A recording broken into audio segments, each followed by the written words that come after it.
Hi, everybody. I'm Ralph Ben-Murgy. Welcome to Not That Kind of Rabbi. Just been actually speaking to a few rabbi friends of mine, and I wish I was that kind of rabbi when I speak to them because they're so lovely and engaged and socially aware. I have a mentor, a teacher. Rabbi, by the way, means teacher. That's literally what it means. It doesn't mean priest, it means teacher. And this rabbi, who is one of my teachers, he's Canadian, but he's down in Philadelphia. Um, I'll say his name, Rabbi Sean Zevitt. He's a Canadian rabbi who has a pulpit in Philly. Uh, and he's just such a wonderful man. But he had a choice in his life as a rabbi to either cultivate the flock and make them feel exceptional and tell them that this is all about them, which some do in religious life. But instead, he opened their doors to the world. He demanded social justice for everyone.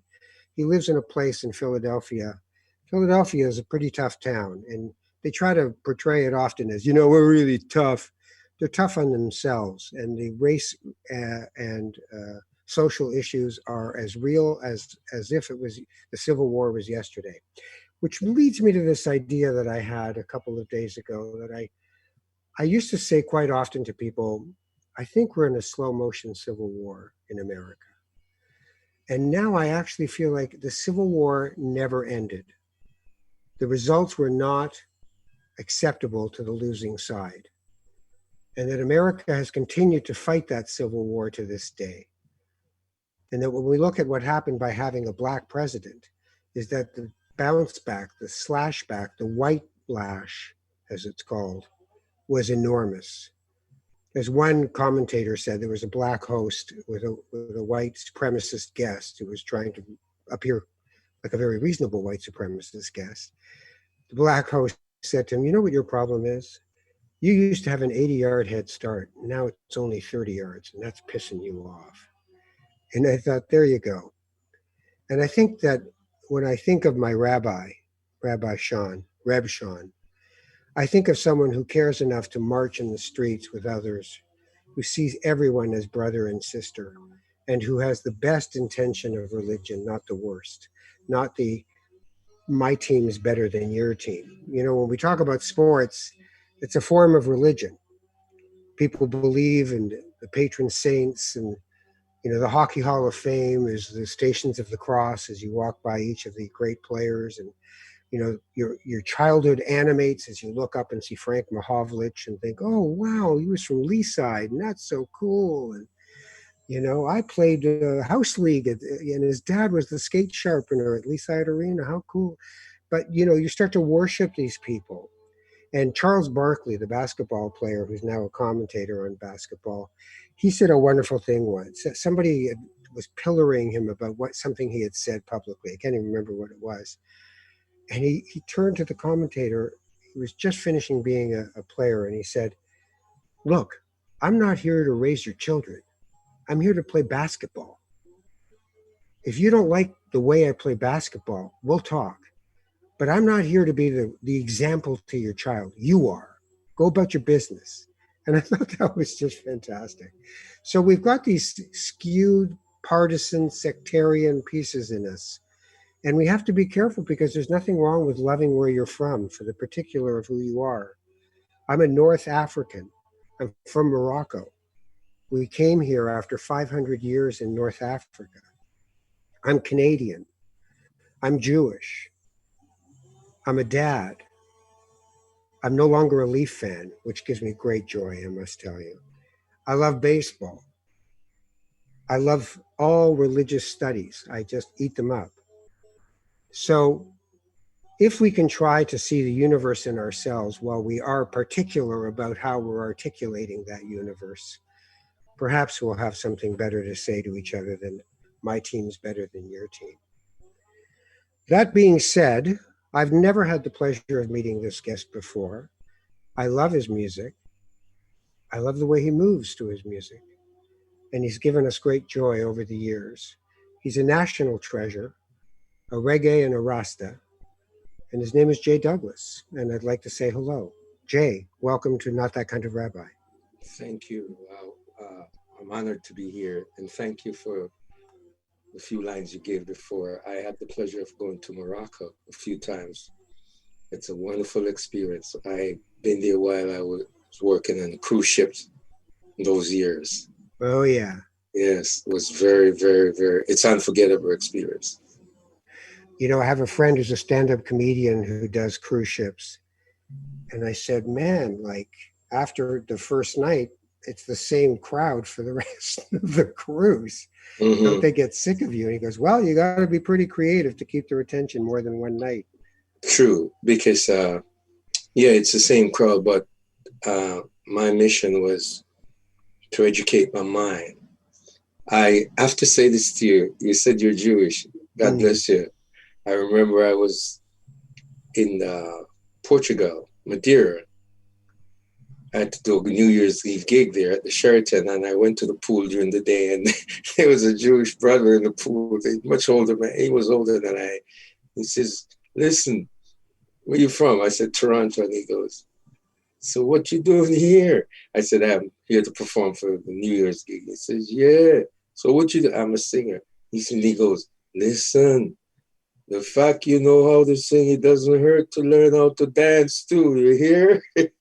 And when he says, "You learn anything about Madeira?" I said, "Yes, I went out." He says, when when you go to a place or country, you don't go to see how pretty it is. You go to educate your mind, learn as much as you can. And those two advice has stayed with me.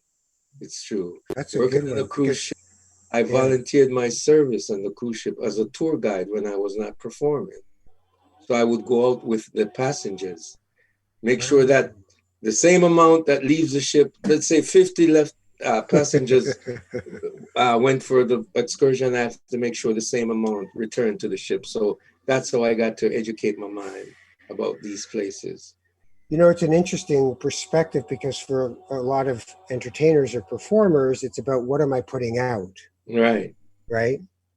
As opposed to what am I taking in. And you're right, telling me it's about taking it in, not yeah, just putting it out. right. Create a balance. Yeah, yeah.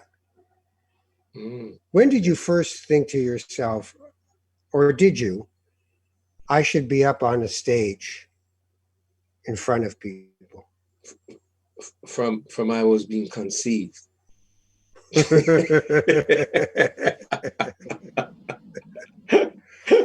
No, no, So it's never even been an issue, right? It's just a thing. It's just who you are. yes, and not only that too. Let's give it. I'm from Montego Bay, Jamaica.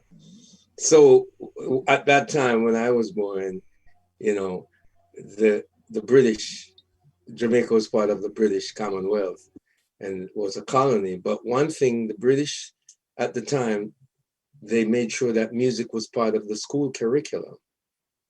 And then we had the church. I was a Methodist, so we go to Sunday school where music was involved again, singing. We had to learn to recite. And in school we had to learn to have good penmanship, spell properly, and singing. And so all of that foundation, got me ready. Then I started to participate in talent shows like what you have here is American Idol. I've been through that long time when it was much tougher than the one here now. You know what we had in Hamilton? They had Ontario. They had Tiny Talent I Time. remember that when I just came Sunday afternoon. It wasn't tough. But but it was really. We talk about it still. It was beautiful. I forget the name of the host. It came from Bill Hamilton. Lawrence. You got it. Yeah, You Bill got it. Lawrence. You Yeah. got it. You got it. It was beautiful. We look forward to it every Sunday afternoon. So tell me about when someone says Methodist. I don't understand anything about being. What's the difference Well, between a the Methodist and a Methodists. Presbyterian? Well, they're all Protestant, but Methodist was founded by two brothers, John and Charles Wesley, in England.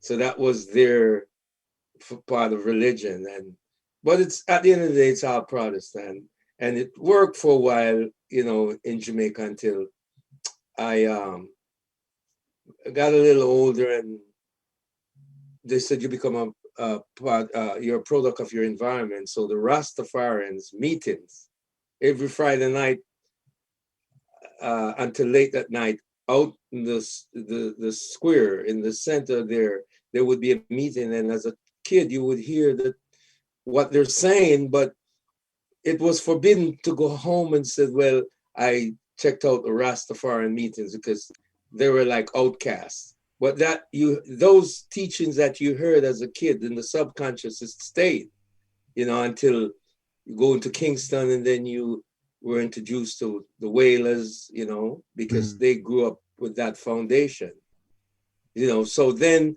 that's what I found out was spirituality, not organized religion.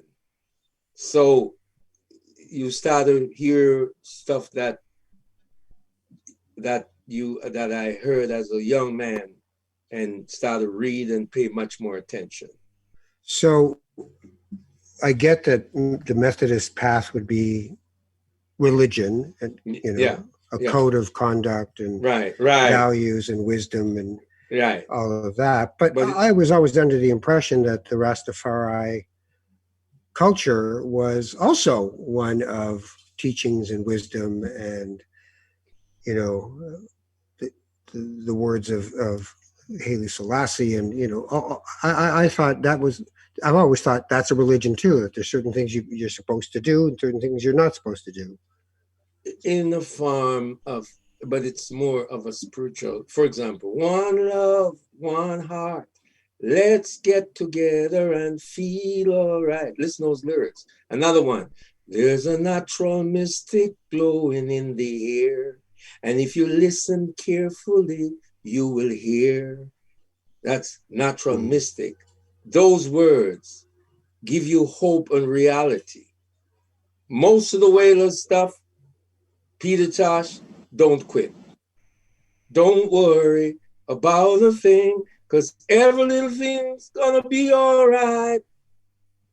There is a resolve. But don't tell me now that I have to come to you with my problem to go into the spiritual connection. No, some people might be offended. It's within. The answer is within myself, not externally. I don't believe in living in the physical only. They go both. Mystical. Metaphysical. Yeah. But this might offend, so I have to be careful here. This is not what I'm Why? Why does that offend? Well, truth. What is reggae? Awakening. Truth. Reality. The music before reggae. Tree music came from the blues. The blues, the Southern blues, then you had, because of the influence of the music from New Orleans going into Jamaica in those years, they decided to make their own music. So they went into ska. The influence of the American blues into ska is like, simmer down, lick into art now, simmer. Wailers, early Wailers, Bob Marley. Right. Then they slowed the blues down to rock steady. Girl, I've got a day, but I just can't keep rock steady. Then they slowed down to reggae. New awakening, reality, experience, social justice, all kinds of bars. Let's move them with the reggae. So all the other two before reggae was fun, dance, happening. Reggae is a little more, it's an awakening. Beautiful. So when I was a kid and Rastafarian culture was just emerging for us through the music, through the Wailers, through Jimmy Cliff, through everybody, it was just like, wow, what's going on here? But of course, being who we were in this culture, it was like, hey, and you get to smoke pot. And that all of a sudden became, oh, wow, a religion that lets you do something against the law. That's cool. So we all kind of lost the thread. But tell me what place cannabis has in the spiritual life, because I smoked pot for years, right? And there were pieces of it that I thought were spiritual, Mm-hmm. but there was also a habituation, Mm. can you not smoke pot tonight kind of feeling. And who is the pot smoking me, or am I smoking the pot? That made me sort of keep it at a bit of a distance, because I wanted to change the color of my sunglasses every night by having, smoking a joint. Mm. So it was about not wanting to be here, not Mm-hmm. wanting to be present for what was going on. And I had to Mm-hmm. come to terms with that. And Mm-hmm. yet I had friends, a couple of whom were Rastafarian, who saw it completely differently than I did. They saw Mm-hmm. it as a sacred Mm-hmm. herb. Mm-hmm. There you So go. tell, Sacred yeah, okay. herb. So tell me, explain it to me. I need your Well, help on this. from the old tradition days in India, the whole years and years go back. All those elders, they sat and they smoked and they communicate. Their diet, physical and spiritual diet, because that's why they call it wisdom weed. And may God help you if you choose to use it and use it in the wrong environment. May God help you if you choose to use it and don't read a good book or a good documentary, because the mind is open up now. Get ready for what you're going to grasp. And may God help you if you use it and don't use it in an organic form. May God help you if you use it and you don't have a vision, because the book of Proverbs said, where there's no vision, the people will perish. I didn't say that, the good book. May God help you if you choose to use it for your own agenda, which is not positive or truthful. I can't decide for one, because in the old country, my grandmother Louise said, every tub sits on its own bottom. So the choices that I make, I must be prepared to face the consequences. And everything goes in plurality, brother. High, low, hot, cold, sweet, sour, bad, good. It's for me to create a balance. I can't speak for others, but I can speak for me. And a lot of people need to know that the Wailers, Bob Marley and the Wailers, they were influenced big time by Curtis Mayfield and the Impressions. Mm. The song One Love, Bob Marley don't own all that publishing, Curtis Mayfield, because that song is People Get Ready. Mm. But Bob Marley had one love, one heart, let's get together. So there's the influence from Curtis Mayfield. But Curtis Mayfield, let's go back and check who he is. A deep spiritualist. And we have to be careful what we say today, because words are very powerful. We're living in a spiritual universe governed by spiritual laws. We're spiritual beings. And if I choose to speak carelessly or recklessly, hey, karma knows everybody's address. And that too is reality, my brother. Mm. Yep. There's a lot of parallels here. Very interesting, because the ill speaking ill of people in the Jewish tradition, it's called lashon hara, the evil tongue. Mashan, Lashon hara. Lashan Hara. Thanks for Yeah, that. that's the. So in that one, the story goes that there's the guy in the village who's really bad mouthing the rabbi to anybody who will listen. Oh, let me tell you about him. Just doing it all over town. So the rabbi calls him to his house before the Sabbath begins on a Friday. And he doesn't know what it's about. And the rabbi says, come in, come in. So I understand you've been saying certain things about me. And the guy is very embarrassed. He goes, no, no, look, don't, do not worry about it. It's fine. I'm just going to ask you if you want, to resolve it in a good way. There's a thing that you would need to do. He goes, well, what is it? I'll do it. What is it? I'm really sorry.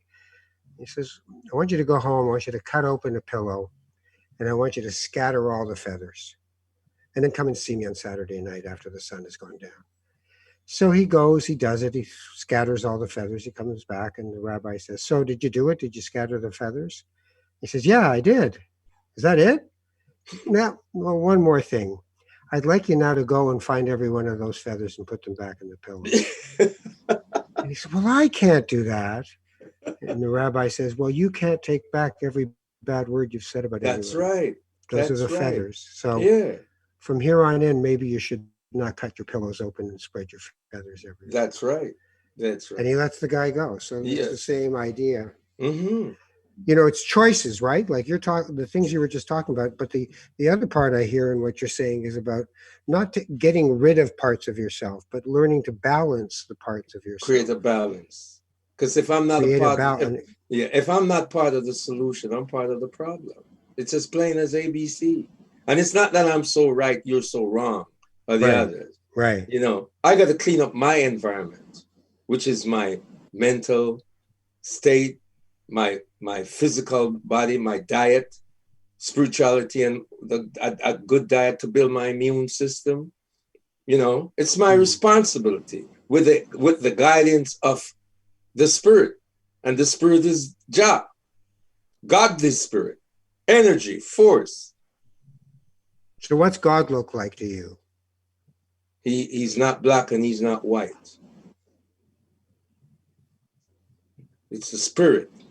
It's a spirit. It's not a Yes. person. It's not No. And not a when I thing. see you, I see God, because God created man in his own image and in his own likeness.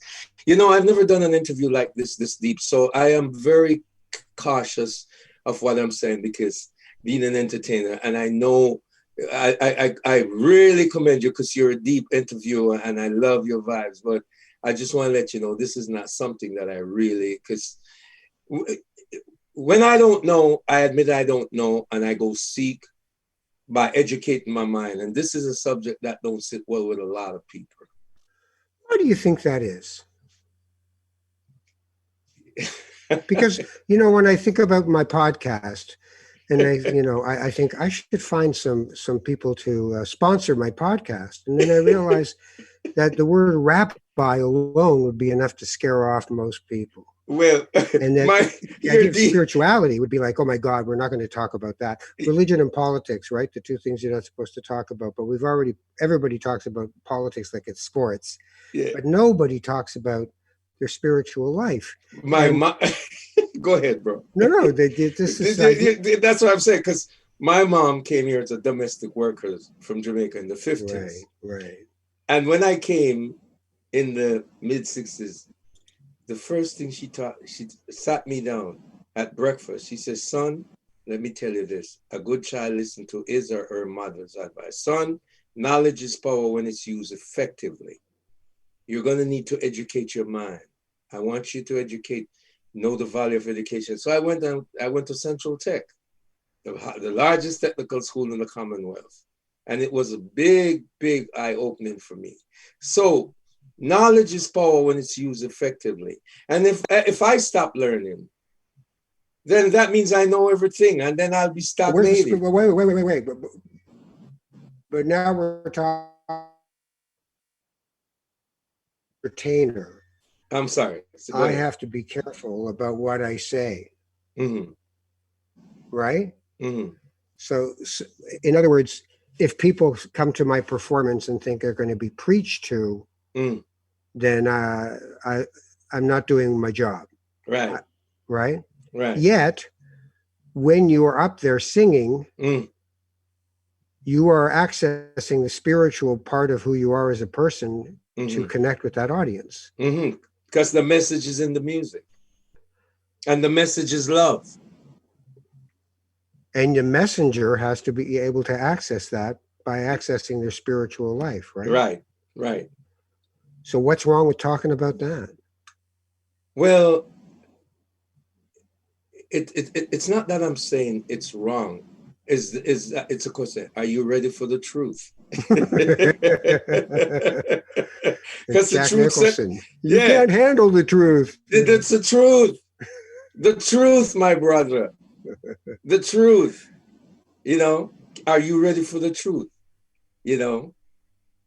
Ask, you shall be given. Seek, you shall find. Knock, it shall open. And it's not that I know everything, Yeah. This isn't about arrogance. Right. Thank God. Thank you for that. It's about the passion of the quest, is it not? Yes. And if I'm confronted, I say, go ask Ralph, because he pulled it out of me. And it takes a certain interviewer to do this. Bless your heart, because what we're doing here now is not by coincidence. It was meant to be. Today's You a believe great. that? You believe in? Oh, I definitely. always wonder about that. Is there such a thing as coincidence? If not, then there's some plan going on I don't know I about. can give you an example. Please do. Who's the fastest runner in the world? Uh, Usain Bolt. Usain Bolt. I couldn't remember Okay. his name. What's his last name? Bolt. Bolt. What's Bolt? Energy. Are you telling me, Ralph, that a little guy from a little island with 2.5 million people just get up on his own and go to a country where the population is 1.5 billion, and they build a stadium and give it name the Bird's Nest, which is great, and the kid goes there and run away from the rest of the world and didn't go to the United States on a scholarship. He did it because of the training and organic diet in Jamaica. And the fastest man. Right. You think he did all of that on his own? Come on, my brother. Come on. Energy, force. Words are powerful. Words are powerful. Yes. Well, that doesn't explain Donovan Bailey. Because Bailey is Bailey.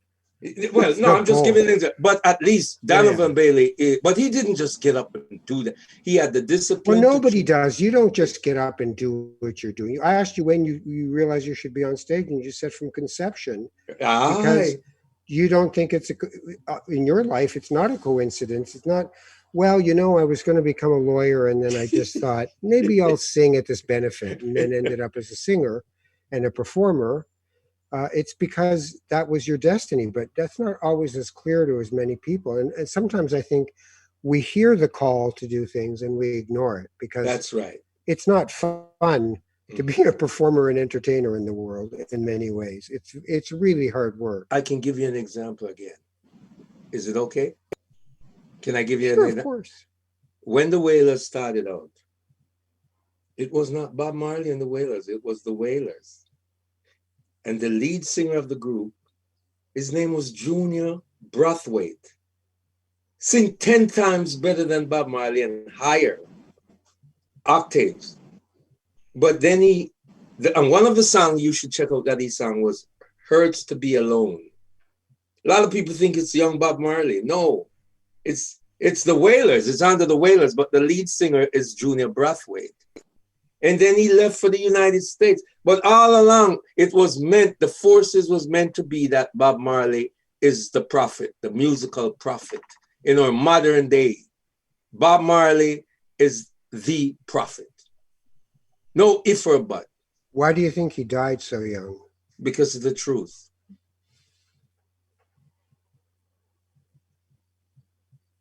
Why? That's all I'm saying. I have I'm trying to figure out what that truth is. If you, the truth. Get cancer in your foot and a bone, and you don't treat it, and then you die. Yeah, the truth. That's another, but the truth. We must live in truth. I have, my music, which God has given me, I don't own it. I'm just a messenger of peace and love. If you check my song, Messenger, I am here. I respect my music. I treat it reverent. I never abuse it. When I missed your appointment twice, I look up my wife, says, it's not going to happen again. And for the last 5 days, I did everything, put myself with the right people to make sure I'm ready for this morning. It's the respect for you and the music and this part of the music, and treat it with love and respect. And what I do, and when I leave this life, it's for the younger generation. I hope to leave substance for them, which is truth. So you and I are not young men anymore. What wisdom is coming to you as you get older? I'm not getting older. Who said I'm getting older? What's wrong with getting older? Depends if you're getting older in the physical. I'm not getting older in the physical. I'm sorry. No, I'm sorry. You're not getting older in the... I'm getting older in the physical, but not spiritually. Right, but we live a longer period. Look, nobody says, and they should, that people are old and improved. we're all seen as commodities, and so it's either new and improved or it's not worth doing. People are ashamed of getting older. No, People don't shouldn't tell be. people their age. Well, they shouldn't be, but ageism is real. If you go to do something and you say, "Oh, I'm 72," 72. Well, isn't there somebody 40 It's you just a can do number, this but for? that's just a number, though. To you, but to other people, it is. Well, I can't You're speak for supposed to them. go play golf somewhere. You're supposed to Yeah, go away. yeah. But age gracefully, and because you know what most people are telling me now, my fans. Hmm. Oh my goodness, they can't believe they're telling me I'm singing better now than I used to many years ago. Do you believe them? Yes, Why do you think you're singing better now? because I am more in tune to the substance of the song and the history of the song, and because of I'm keeping a better diet now than when I was much younger, and I am deeply more committed. I can't wait. When I go to bed, I'd say my prayers. I can't wait for day to arrive so I can do new stuff with the music, and I couldn't wait for today to be talking to you like now. Right. Yeah. So it sounds to me that you have more understanding, depth, and Mm-hmm. gratitude for this life. That's right. That's right. That's right. And I'm grateful. And I'll share another. I was blessed to be born in paradise #1, Jamaica. And I'm blessed to be living in paradise #2, Canada. Tell me, my brother, what more can I ask for? A great country like Canada, Jamaica. I'm not living in a war zone or whatever. Oh, brother, don't get me started. Thank God for this. What more can I ask for? And I'm talking to an handsome brother like Ralph and Mike. Are you kidding me? And I mean it. I am blessed. So you didn't come immediately. Your mother came. As You a were what? domestic How worker. old were you? 13 or so? I was a teenager, yeah. Yeah. So why didn't you come earlier? Were you waiting for your mom to be able to take care of you here? Or like, what was the It was gap? hard. It was hard. She had to go through a test, rigid test. For example, one of the tests they gave her when they interviewed her. And Noreen, how would you prepare a leg of lamb? My God, we couldn't even afford to eat lamb in Jamaica. But the white folks that our parents worked for used to our parents. That's the closest we came to lamb. It was a very ugly test. And so she had to lie that she had no kids. Else they would have turned her down. Right. She lied, and she had 4 kids. Wow. But she came in with the help, with the mercy of God, and with her brothers here, we were able to get our feet planted, and all worked out well in this great country. Did all 4 of you come? Yeah, I came first, then the others came after. Are you youngest, oldest? I'm the eldest. I'm the youngest. You're the eldest. Yeah, I have a brother and A lot 2 of sisters. responsibility to being the eldest, isn't there? Oh, you know it. I had to sing with the Cougars that I sang with you in Toronto. Yeah. When nothing was happening in Toronto, I had to go to Quebec, through Barrie, up through North Bay, all of Northern Ontario, Kirkland Lake, where the Plague of Brothers come from, then cross over into Rouyn-Noranda, where David Keon, the captain of the Maple Leafs, Marcel Dion, all them boys, all over in Quebec, my brother. And then I had to work. Keon, number 14, wasn't he? That's 14? right. He's from Noranda, the English side of Rouyn-Noranda. I did not know that. Yeah. Yeah. So what was it like to be a Jamaican Rastafarian in all those towns? Oh, great education. Great. They helped my career. They look at you right away. They think you're a star. If you told them that you wasn't a singer, they would be disappointed. Hey, especially my friend. Well, that's the thing, though. Yeah. But they look at you and think if you're black, you should either be a performer or an sports athlete. Yeah. And my first TV show was in Rouen. I can't remember the call name now. And oh Lord, it was until we were in Val d'Or and we got a call from the Esquire Show Bar, one of the biggest clubs in Canada. It was in Montreal. And the guy, Mr. Sylvan, a Jewish brother, says, "Hey, we hear about you guys up there in Val-d'Or. You're good. We want you to come to Montreal to open for Fats Domino." Oh, wow. 500 miles away. We went to How did Montreal. you feel driving to Montreal for that gig? All night. Superstar. Yeah, superstar. Nicky Norris, Everton, Pablo Paul of us in the Cougars driving down, just two little old vehicles. And when we went to Montreal, that's when we got to see Duke Ellington, all the greats, because nobody was coming to Toronto. Toronto was No, too too holy and square. square. It was all Montreal, brother. And they helped us to become what I help me now to it. Arthur Conley, do you love soul music? Yeah. Oh, Fats yeah. Domino, Little Richard. That's where I got to open for Sissy Houston, Whitney Houston's mom. Wow. She was in a group called The Sweet Inspiration, and they toured with Elvis Presley for a long time. So Spotlight on Wilson Pickett now. Yeah, oh yeah. man, oh yeah, all Yeah, them cats. yeah. Oh, And yeah. and then Yeah. and then Lecoq Door in Toronto Yeah, Lecoq Door. brought Arthur Conley here, and then we had to back him up because we knew him from Montreal. And we tore down the barriers in Toronto so local bands could play the Lecoq Door. Yeah, well, that was the thing because With the Cougars. I had this ridiculous moment in my life where I did any job my best friend Mike would take. I would just follow him. If it was driving pizza, I'd drive pizza. So he comes home one day. We hung out every day, and he goes, "I got us another job." I said, "Where?" He said, "It's this place called the Piccadilly Tube. It's downtown. Yes, I It's remember crossing the it. Lecoq Door." Yes, I go, yes. "Oh yeah, what are we going to be doing there?" And he goes, "We're bouncers." I said, "We're what?" Because we're going to be bouncers. I said, "Mike, neither of us has ever been in a fist fight in our lives. Like, what do you do? We're going to get killed." He goes, "No, man, you just fake it. Look like you could beat somebody up, and they'll think, well, he's the bouncer. He probably can beat you up." we we did it for about 4 weeks, but the Piccadilly Tube was a cover band. Yes. Yeah. A So lot of you lights had used to be. A lot of lights used to be in that place. yeah, and Liverpool, which was a Beatles cover band. Right. Lickin' Sticks, which is Rolling Stones, and so all these Right. bands would show up.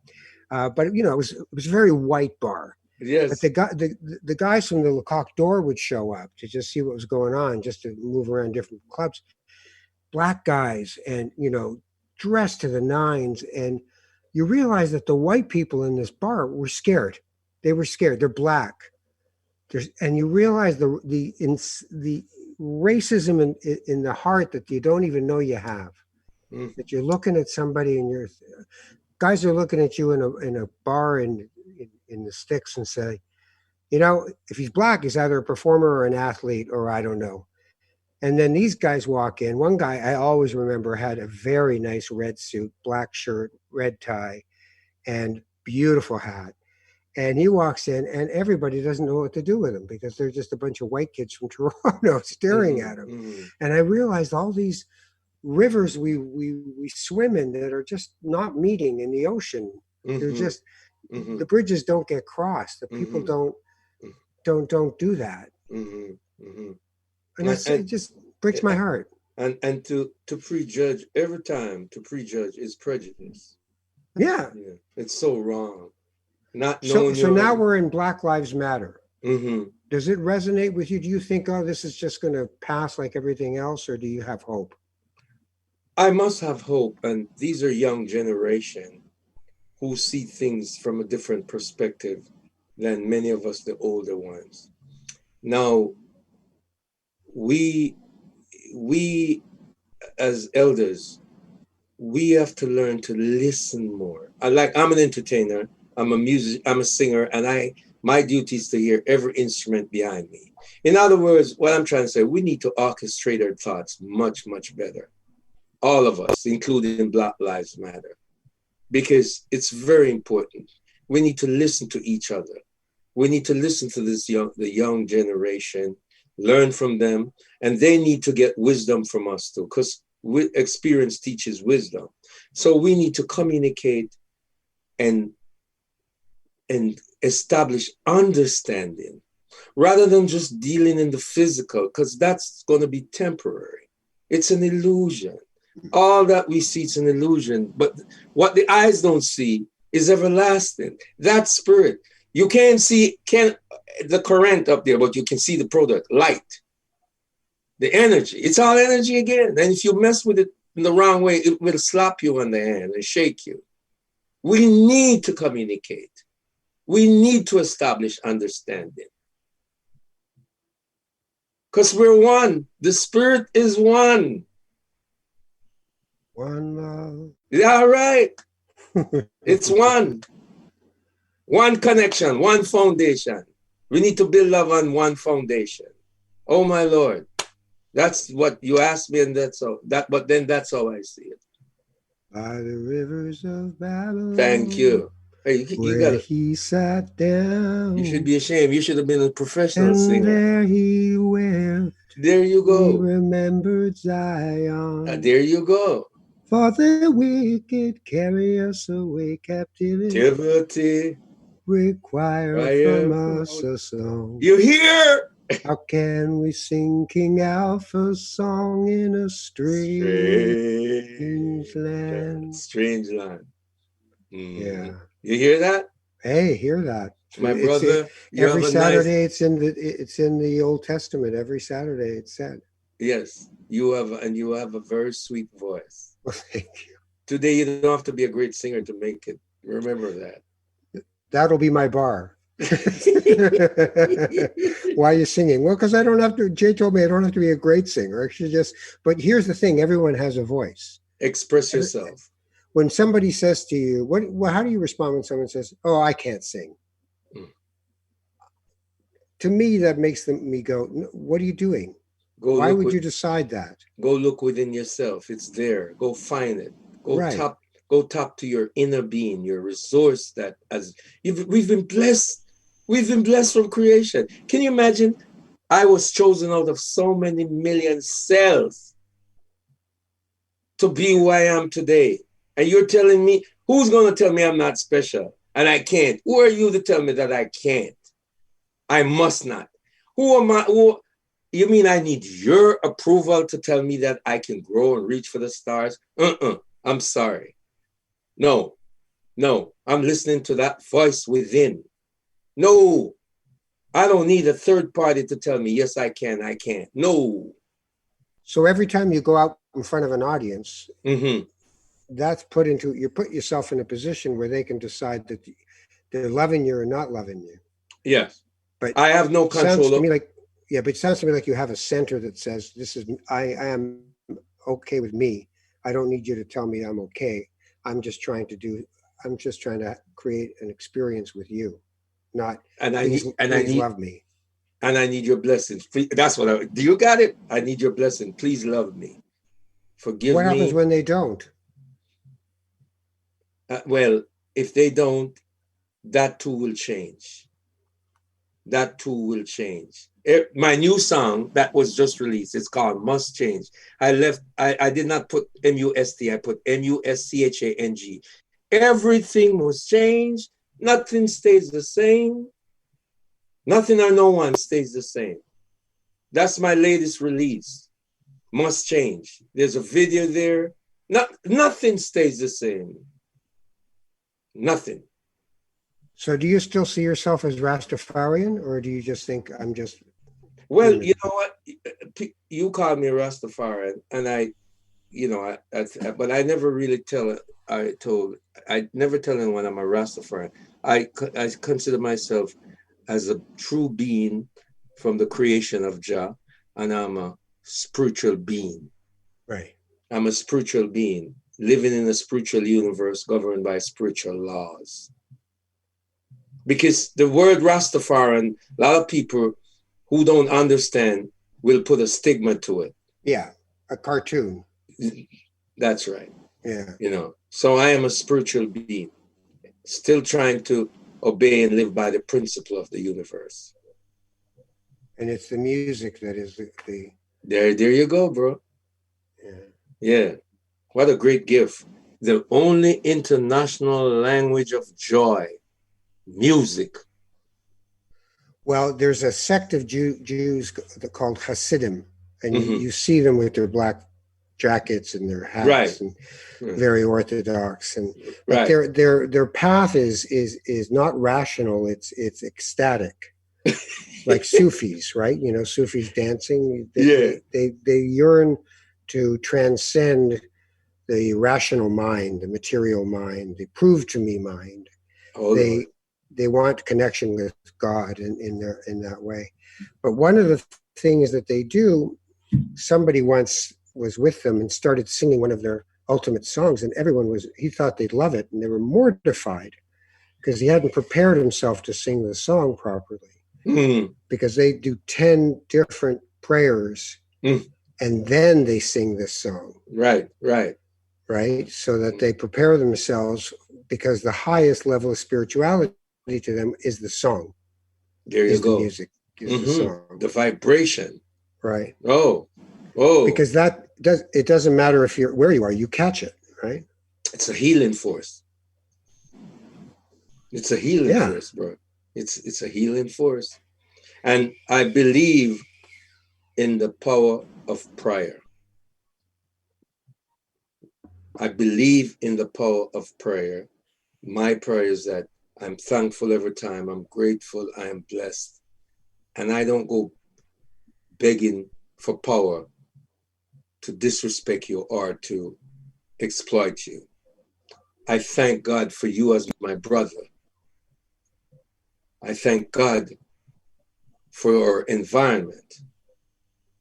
I thank God for the breath that I breathe, because that breath that we breathe so deeply, deep breathing, it's energy. It wakes up that energy within. So while I meditate, I do that. And I will admit, I'm still trying to get a lot of things right. So it's not that I'm so right, you're so wrong. No, my brother, I am humble to thee. Well, there's the thing about spirituality. If you can't bend your knee to the fact that there are things greater than yourself and that they're not well understood because we're just human, then you are God. And there are people who argue that the problems that we face these days is because we have fooled ourselves into thinking we're God. Well, thinking that you're God only in the physical. It's Yes. not, you know, Yes.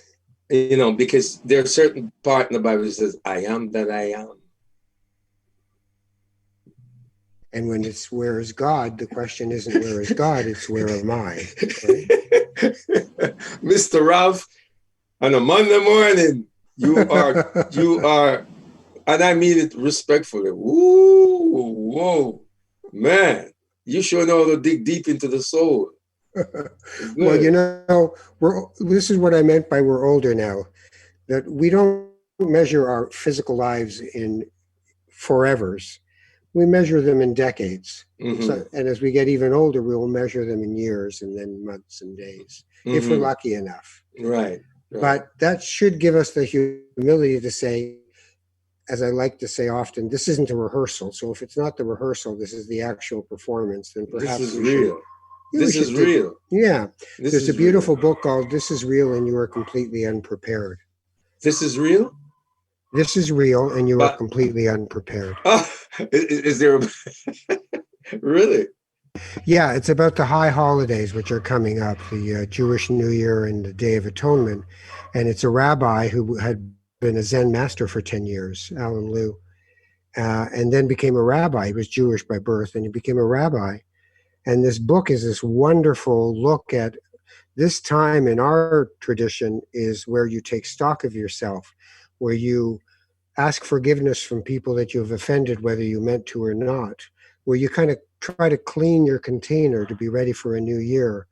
And then you enter into the new year with the Day of Atonement after it, 8 days after it. And in that day, you really have to accept the things that you have been cruel, that you have lied, that you have been dishonest. But also to say that you are someone who is aware of your fallibility and always will want to be better in the year to come. And you ask to be inscribed in the book of life. So that whole process, he writes about beautifully, and he's passed away relatively young. He writes about that and says, this is real, and you are completely unprepared. Wow. So stop walking around like you know everything. Oh God, because no. that's our defense, right? No, I mean, yeah, no. look at the political culture we live in. Oh. You know, they know. Oh, I work in politics in another part of my life. Oh, I sit and I listen, and sometimes I have to turn it off because. Of course. No. Oh, please! I don't. They want you to turn it off. They don't want you Oh. engaged. They only want the people that they have on their side engaged. If you say, "Oh, a pox on all their houses, I'm not voting," excellent. I'd rather have my 34% of people who totally believe in what I'm saying, and they'll come out and vote. But if you don't care anymore, then I don't have to worry that you're going to vote for the other person. Well, the thing is, it's my duty to vote, and I vote all the time. But the reason why I said I turn it off is because I know that that's not all the answer there is, what I'm hearing. So I can rise above it. Because it's there. Oh, I better be careful. There's so much negativity there. Yes, but we should be courageous. Not so careful though. Not so careful. Not so saturated. Not so saturated. But also not so careful. I don't mean we should go out and be offensive to people. No. I think that it's like being in the back of a cab and having the driver say something incredibly racist. Mm. Do you say something or do you go, okay, I'm going to let that one go. I'll be in the cab once in life and have someone say, but the Jews, they run the world. They're out to get us. Now, do I just sit quietly and let the driver take me to where I'm going, or do I go? No, you got to say something. Right. Bob Marley has a song that says, say something. No, I say something. But you know what? I believe in getting in a good fight, not just getting a fight to say I was in a fight. I like good fight. That's and no, I know when, where, why, and how to speak. And sometimes when I do hear things, I listen, because if I have to comment on it or speak about it, I need the facts. So I like to talk about. I like to know what I'm talking about. But some cases, I can rise above that one. Yeah. I mean, one of the things somebody taught me a while ago about conflict. So when you sit with somebody who just doesn't see the world the way you do or see life the way you do, you can either spend your time waiting for them to finish talking so you can convince them of your point of view, or you can become genuinely curious. Yes, and and another thing I do in a situation like that, I send that someone love and blessing from afar. Ah, lovely. That is the key to forgiveness. That's one of my strong, beautiful love and blessings from afar. Well, listen, my friend, we have to say goodbye. But yes, it's been an absolute pleasure being with you. It's a pleasure too. Pleasure. You've been a teacher, a rabbi this morning. As have you. Thank you so much, and please check out my new release. So the new release and where to find it, tell me, please.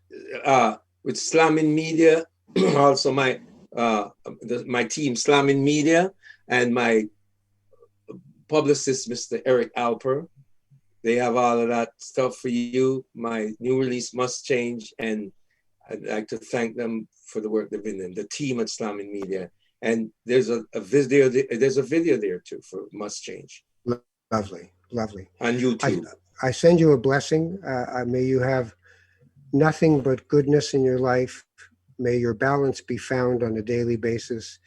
And may things be sweet in this physical life and in the spiritual life that you are already entered into and will continue on regardless of where your physical being will be. Thank you, my brother. And as they say in Jamaica, my grandma Louise and Linford, they would say, walk good. Walk good means walk with God. I will walk good. You take care of yourself. Jay Douglas has been my guest on Not That Kind of Rabbi. Please check him out. Slamin Media is where you'll find him as the website. Must Change, one word, Must Change, is the name of the song. And I wish all of you the best. If you want to get in touch with me, at Ralph Ben Murgy on Twitter, drop me a line and we'll get in touch. Take care of each other and be safe and well in this crazy upside down world. Bye.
This podcast has been produced by TMDS and accelerated by Roam Phone. Roam Phone brings you the most reliable virtual phone service to run your business and protect your home number from unwanted calls. Visit roamphone.ca to get started.